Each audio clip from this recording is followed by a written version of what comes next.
અજમલભાઈ ચૌધરીને માર મારવાના કેસમાં મોટા સમાચાર પર નજર કરીએ તો ઓગડ જાગીર મઠના મહંત બળદેવનાથની અટકાયત કરી લેવામાં આવી છે।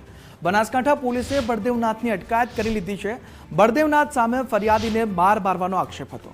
આ ઘટનામાં બળદેવનાથ મુખ્ય આરોપી હોવાનો આક્ષેપ છે।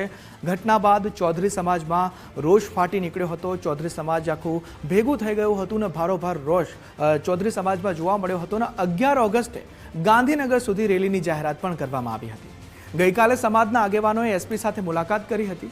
ત્યારે ડીસા તાલુકા મથકે બળદેવનાથની પૂછપરછ ચાલી રહી છે અને કવરેજ કરવા જતા મીડિયા કર્મીઓને રોકવામાં આવ્યા છે। બળદેવનાથની જે અટકાયત કરવામાં આવી તેમાં પૂછપરછ ચાલી રહી છે।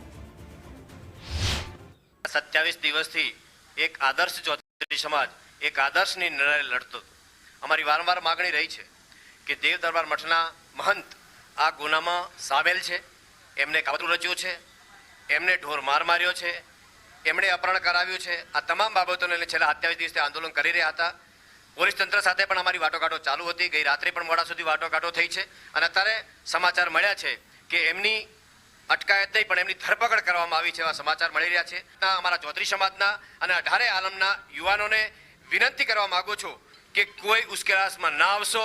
કાયદો કાયદાનું કામ કરશે, પોલીસ પોલીસનું કામ કરશે।